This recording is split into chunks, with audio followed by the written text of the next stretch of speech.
Well, good morning. Colonel Mustard here, and as you can clearly tell, this is not the trail. I am back home in Las Vegas. I made the difficult decision to go ahead and come off trail based on a lot of the factors that I was feeling and a lot of the challenges that um, seemed like at the time they were not creating the journey and the adventure that I wanted to have.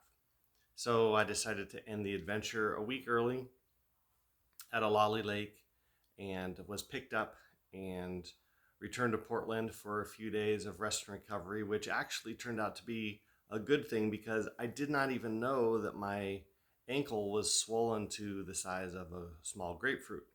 So I'm really wondering what would have happened if I would have continued to walk 20 miles a day on it and the kind of damage that could have been inflicted. And I'm sure that it was from that last day of hiking down those crazy slopes and up the slopes full of rocks where I slipped several times. And um, I'm sure that that's where there was some little bit of injury, but my body really didn't tell me about it until I actually got off the trail. And since then, it's told me a few other things as well.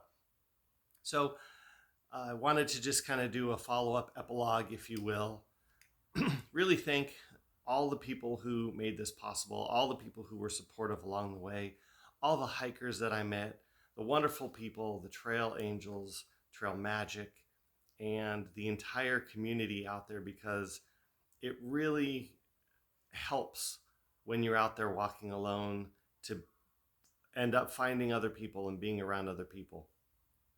There's such a big community that, as I've talked about, has been so helpful, and so it's very appreciated. And I can only hope that moving forward that community grows and continues to support the hikers, especially in the next few weeks, because as I got off trail, I'm learning that the heat is going to be record highs in Oregon and parts of Washington. And so timing wise, I guess that worked out well for me, but I really want to make sure that the hikers that are out there still really listen to their bodies and really don't try and do anything too crazy pushing the heat because that can be a devastating factor. So we'll watch out for that and hopefully that the heat doesn't start any more fires because there were fires enough over the last few years, and that's one of the reasons why I just decided to get off the track was because of the environmental aspects of it and how depressing it was. And as I mentioned, I didn't want to be out there to be depressed, and I wanted to be out there to have fun and to see the beauty, which I saw a ton of. And so I'm not regretful at all that I came off the trail. I did almost 350 miles through Oregon. So I had a little over 100 left to go. But for me, that still was quite an achievement, and I'm very proud of myself for doing that. And I'm not even going to dwell on the fact that I didn't get to Cascade Locks. It would have been nice. It would have been fantastic. But I don't think that last week would have been worth it. And so, again, we all make our choices. We all do what we think is best. So coming home, being able to see my wife, because I know that she was having a real tough time when she dropped me off at Sandiam Pass also. So she didn't tell me about it, but if she had, I would have jumped off the trail right there. So when I got an opportunity to come back and see her, and also this guy, there he is. He was missing me pretty good when I got home yesterday.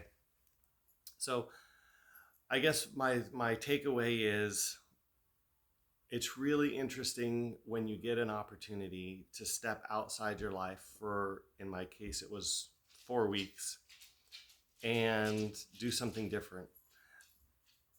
The change between leaving your life and going out on the trail and being alone and hearing the silence and just being there in the middle of all of the immenseness, just the total immenseness, standing on a cliff, standing on the side of a mountain, looking across and seeing the world and knowing how small you really are as a part of it was incredible, absolutely incredible.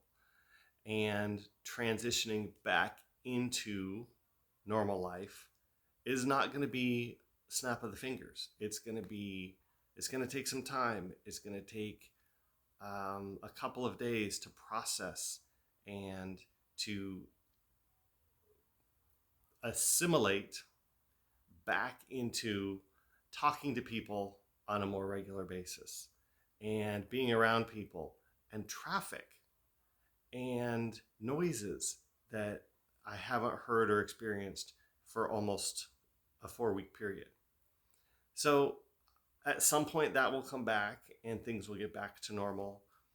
But I will always have this segment. I will always have this piece of time that was very special, that will stand out in the chronology of my life as something that I never would have imagined that I could do or would do until I thought about it 2 years ago. And so I'm very appreciative and very happy that I was able to accomplish that. And I'm also very humbled that there are so many people that actually followed the journey and watched these videos, because I never would have guessed that to be the case. So if you did watch and you did enjoy, I appreciate that very much. Thank you. And I'm going to go back to my regular life now. Abstract Fairways was wonderful. And if you didn't understand it, fairways are what, as golfers, we strive to hit. It's the path of least resistance to the green. And that's very similar to a long distance trail. But you're not always going to find the fairway, and you're not always going to have the path of least resistance. And that's kind of where the abstract came in. So abstract fairways, it's a metaphor for my life, and I hope that you've enjoyed it over the last couple of weeks. This is Brandon signing off from Las Vegas. And for one last time, please make sure that you stay on your path. Have a wonderful day.